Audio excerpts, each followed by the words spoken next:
Bismillahirrahmanirrahim. Assalamualaikum warahmatullahi wabarakatuh. Alhamdulillahilladzi qad waffaqa lil ilmi khaira khalqihi walituqa musalliyan ala nabiyyil mustafa wa alihil mustakmilin syarafah. Yang terhormat para alim, para ulama, para masyayikh, para kiai, para asatidzah, para hadirin jamaah salat zuhur yang dimuliakan oleh Allah. Alhamdulillah kita dapat bersilaturahim, bermuajah dalam keadaan sehat walafiat. Salawat serta salam tetap terlimpahkan, tercurahkan kepada yang termulia, yang tercinta, Nabi Agung Muhammad SAW. Bapak Ibu hadirin yang dimuliakan oleh Allah, sebagai seorang hamba kita patutnya meningkatkan amal, kualitas amal ibadah kita kepada Allah.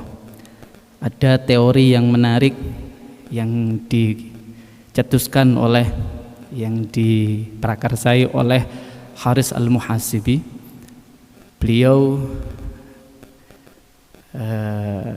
adalah seorang tokoh yang juga dikutip oleh Imam Al-Ghazali di dalam Ihya Ulumuddin.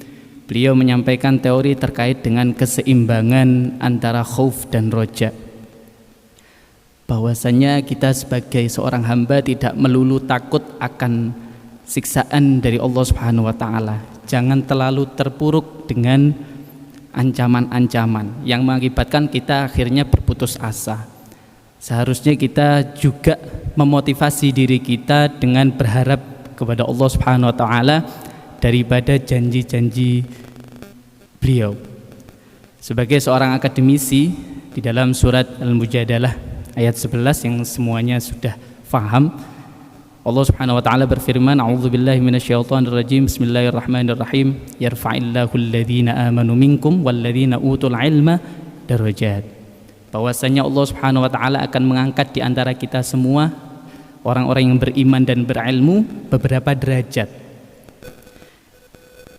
Menerangkan ayat ini di dalam kitab Adabul Alim wal Muta'allim karangan Hadratus Syekh Kiai Haji Hasyim Asy'ari, beliau menyampaikan ada sebuah hadis daripada Rasulullah SAW yang diriwayatkan daripada Ibnu Abbas, darajatul ulama fauqal mu'minin bi 700 darajah ma baina darajatain 500 amin. Bahwasanya derajat orang-orang yang berilmu dengan orang-orang yang beriman, orang-orang mukmin saja, tapi mungkin dia keilmuannya tidak terlalu mumpuni begitu, hanya sebatas beribadah kepada Allah, itu perbedaannya adalah 700 derajat. Yang antara derajat satu dengan derajat lain perbedaannya 500 tahun. Ini adalah keutamaan yang didapat oleh orang-orang yang berilmu. Namun ada catatan yang diberikan oleh Hadratus Syekh, bima jama'u minal ilmi wal amal. Yang dimaksud ulama ini adalah orang yang mengumpulkan antara ilmu dan amal. Jadi tidak hanya berilmu saja tapi tidak diamalkan.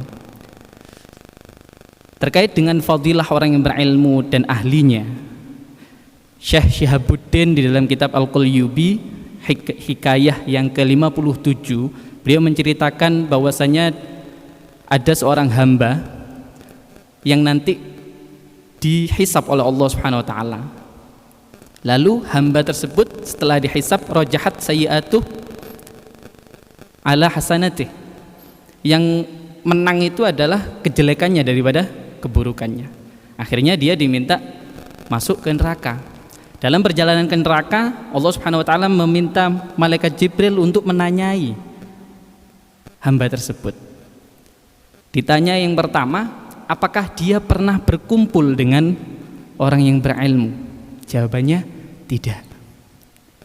Yang kedua, apakah dia pernah mencintai orang yang berilmu atau ulama? Jawabannya tidak. Yang ketiga, apakah dia pernah makan? Nah, kalau di pondok itu makan bareng gitu ya, selamatan. Jawabannya tidak. Yang ketiga, apakah dia pernah tinggal yang di situ tempat tinggal itu ada seorang alim? Tidak. Yang selanjutnya, apakah namanya dinisbatkan kepada orang alim? Kalau dulu orang-orang dulu itu menanyakan nama sampai ke para yai, para salafun sholihin. Ini memang ada urutannya dari hadits, dari cerita ini diceritakan oleh Ka'ab al-Ahbar. Ternyata tidak dinisbatkan kepada orang alim. Lalu yang terakhir, apakah dia pernah mencintai orang yang mencintai orang alim? Jadi double begitu. Jawabannya iya. Akhirnya karena itu Allah Subhanahu wa taala memberikan syafaat dan dibebaskan daripada api neraka. Inilah keutamaan daripada ilmu dan ahli ilmu. Semoga kita dapat menyeimbangkan antara khauf dan roja, dan juga bisa menjadi manusia seutuhnya dan menjadi akademisi yang mengamalkan ilmunya. Demikian dari kami, kurang lebihnya mohon maaf.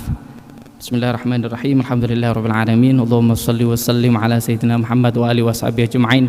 Allahumma shalli ala sayyidina Muhammadin salatan tunjina biha min jami'il ahwali wal afat wa taqdi lana biha jami'al hajat wa tahhiruna biha min jami'is sayyi'at wa tarfa'una biha 'indaka a'la ad-darajat وتبلغنا بها أقصى الغايات من جميع الخيرات في الحياة وبعد الممات. اللهم إنا نسألك العفو والعافية والمعافاة الدائمة في الدين والدنيا والآخرة. اللهم بارك لنا في رجب وشعبان وبلغنا رمضان. ربنا آتنا في الدنيا حسنة وفي الآخرة حسنة وقنا عذاب النار. صلى الله على سيدنا محمد وعلى آله وصحبه وسلم والحمد لله رب العالمين. Akhirul kalam, wallahul muwaffiq ila aqwamit thoriq. Assalamualaikum warahmatullahi wabarakatuh.